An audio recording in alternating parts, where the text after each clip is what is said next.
இன்றைய வேத வார்த்தை இன்றைய நாளிலும் 19ஆம் தேதி ஞாயிற்றுக்கிழமை 2026ஆம் ஆண்டு. இந்த நாளிலும் கர்த்தருடைய வேத வார்த்தை இந்த நாட்களை நாங்கள் பார்ப்போமாயிருந்தால் 1 பேதுரு 5ஆம் அதிகாரம் 1வது வசனம் சொல்லுகிறது, அவர் உங்களை விசாரிக்கிறவராய் இருக்கிறபடியினால் உங்கள் கவலைகள் எல்லாவற்றையும் அவருடைய பாதத்தில் வைத்து விடுங்கள் என்று சொல்லி இந்த நாட்களிலே சொல்லப்படுகிறதை பார்க்கிறோம். அருமையான கர்த்தருடைய பிள்ளைகளே, இந்த நாளிலும் நம்முடைய தேவனாகிய கர்த்தர் நம்மை விசாரிக்கிற தேவனாய் இந்த நாட்களிலே இருக்கிறார். பாருங்கள், நம்முடைய வாழ்க்கையிலே ஒரு மனுஷன் விசாரிக்கிற விதமாக அல்ல, கர்த்தர் விசாரிப்பார் என்றால் எப்படியாக இருக்கும் என்றால் நம்முடைய குறைவுகள் எல்லாம் அங்கே நிறைவாகும் என்பதைத்தான் இந்த வார்த்தை ஊடாக இன்றைக்கு நாங்கள் பார்க்கக்கூடியதாக இருக்கிறது. பேதுரு இப்படியாக அந்த நாட்களில் சொல்லுகிறார், அவர் உங்களை விசாரிக்கிறவராக இருக்கிறபடியினால் அவருடைய சமூகத்திலே அவர் மேலே உங்களுடைய பாரங்களை எல்லாவற்றையும் வைத்து விடுங்கள் என்று சொல்லி இந்த நாட்களில் சொல்லப்படுவதை பார்க்கிறோம்.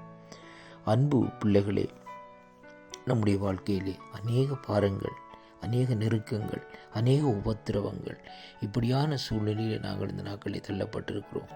அதே வேளையிலே பாருங்கள், இந்த நெருக்கங்கள் உபத்திரவங்கள் மத்தியிலே அடுத்தபடி நாங்கள் என்ன செய்வோம், எப்படியாக வாழ்வோம், எப்படியாக செயல்படுவோம் என்று சிலர் தங்களுடைய வாழ்க்கையை இந்த நாட்களில் அழித்து கொள்ளுகிறதையும் அங்கே காணக்கூடியதாக இருக்கிறது. அருமை பிள்ளைகளே, பாருங்கள், சில வேளைகளிலே சில நெருக்கங்கள் துன்பங்கள் வருகிற வேளையிலே எங்களுக்கு யார் உதவி செய்வார்கள், யார் எங்களை விடுவிப்பார்கள் என்ற நோக்கத்தின் நிமித்தம் நம்முடைய வாழ்க்கையை நாங்கள் சில வேளைகளிலே முடித்து கொள்ளுகிறவர்களாக இந்த நாட்களில் இருக்கிறோம்.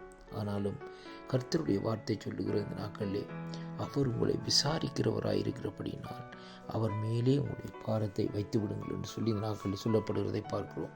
அருமையான அன்பு சகோதர சகோதரிகளே, இன்றைய நாளிலும் நம்மை விசாரிக்கிறதற்கு ஒரு தகப்பனானவர் இந்த நாட்களில் இருக்கிறார் என்பதைத்தான் நாங்கள் இன்றைக்கு அறிந்து கொள்ள வேண்டும். ஒரு மனுஷன் விசாரிக்கிறது அல்ல, இந்த வானத்தையும் பூமியும் உண்டாக்கின கர்த்தர் இந்த நாட்களில் நம்மை விசாரிக்கிறார் என்றால் எவ்வளோ ஒரு மகத்துவமான காரியமாக இந்த நாட்களில் இருக்கிறது. பாருங்கள் பிரியமான அன்பு சோதனை சோதரியே, மனுஷன் இந்த நாட்களிலே நம்முடைய நெருக்கத்தின் துன்பங்கள் மத்தியிலே நம்மை விசாரிக்கிறவன் என்ன செய்வான், மற்றவர்களிடத்திலே போய் இவருடைய குறை இப்படியாக இருக்கிறது, இவருடைய செயல்பாடுகள் இப்படியாக இருக்கிறது என்று சொல்லி நம்மை ஏளனம் செய்கிறவர்களாக இந்த நாட்களில் இருப்பார்கள். ஆனால் ஆண்டவரோ அப்படிப்பட்டவர் அல்ல. ஆண்டவர் நம்மை விசாரிக்கிற வேளையிலே அவர் அந்த என்ன இடத்திலே எந்த குறைகள் இந்த நாட்களில் நமக்கு இருக்கிறதோ அந்த குறைகளை அவருடைய ஆவியானவர் இந்த நாட்களில் நிறைவேற்றும்படியாக தேவன் அந்த கிருபையை நமக்கு அளிப்பார் என்பதைத்தான் இந்த வார்த்தை ஊடாக இன்றைக்கு நாங்கள் பார்க்கிறோம். அதனாலே கிறிஸ்துவுக்குள் அன்பான அன்பு சகோதரனே சகோதரியே, உங்களை விசாரிக்கிறதற்கு இந்த வானத்தையும் பூமி உண்டாக்கின சர்வ வல்லமுள்ள தேவனோடு இருக்கிறார் என்பதை முதலாவதாக இன்றைக்கு நாங்கள் அறிந்து கொள்ள வேண்டும்.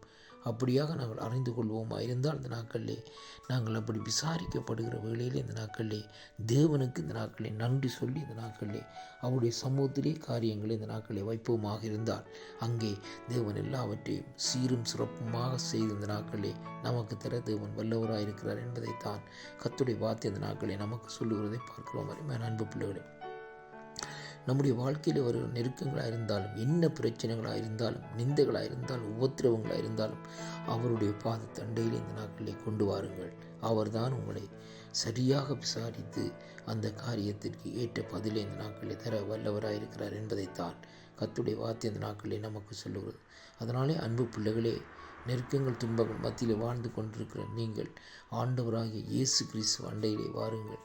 அவருடைய சமூகத்திலே உங்களுடைய விண்ணப்பங்களை இந்த நாட்களில் எடுத்து வாருங்கள். மனுஷனிடத்திலே அல்ல, ஆண்டவரிடத்திலே அந்த விண்ணப்பங்களை நீங்கள் கொண்டு வருவீர்களாக இருந்தால் அவர் உங்களுடைய வாழ்க்கையில் ஒரு திருப்பத்தையும் ஒரு மாற்றத்தையும் இந்த நாட்களில் கொண்டு வருவார் என்பதை தான் இன்றைக்கு நாங்கள் பார்க்கிறோம். அருமை பிள்ளைகளே, அதனாலே அன்பான அன்பு சோதனை சகோதரிகளே, உங்களுடைய நெருக்கங்கள் துன்பங்களை மனுஷனிடத்திலே நீங்கள் விண்ணப்பம் பண்ண வேண்டிய அவசியம் இல்லை. உங்களுடைய அங்கே அறைகளை பூட்டி தேவனுடைய பாதத்தண்டையில் இருந்து இயேசுவே எனக்கு உதவி செய்யும் என்று நீங்கள் கேட்பீர்களாக இருந்தால் கர்த்தர் உங்களுக்கு ஒரு அற்புதத்தை செய்து ஒரு விடுதலையை செய்து வல்லவராக இருக்கிறார். ஆண்டவரும் இரட்சகருமாக இருக்கிற இயேசு கிறிஸ்துவின் இனிய நாமத்தில் இந்த நாட்களில் வாழ்த்துகிறேன். இந்த வேளையிலும் கர்த்தர் தாமே உங்களோடு கூட இருப்பாராக. ஜெபம் பண்ணுவோமே. ஆண்டவரே, இந்த வேளையில் இந்த வாக்குத்தத்தங்களை கேட்கிற ஒவ்வொரு பிள்ளைகளுக்குள்ளேயும் ஒரு விடுதலை சமாதானம் வரும்படியாக ஆண்டவரும் இரட்சகருமாக இருக்கிற இயேசு கிறிஸ்துவின் நாமத்திலே இந்த நாட்களை கேட்கிறேன் ஐயா. கர்த்தாவே, இந்த நாளிலும் நீர் அவர்களுக்கு ஒரு பரிபூர்ண சுகத்தையும் ஒரு சமாதானத்தையும் கட்டளையிடும் ஐயா. இயேசுவின் நாமத்திலே ஆமென், ஆமென், ஆமென்.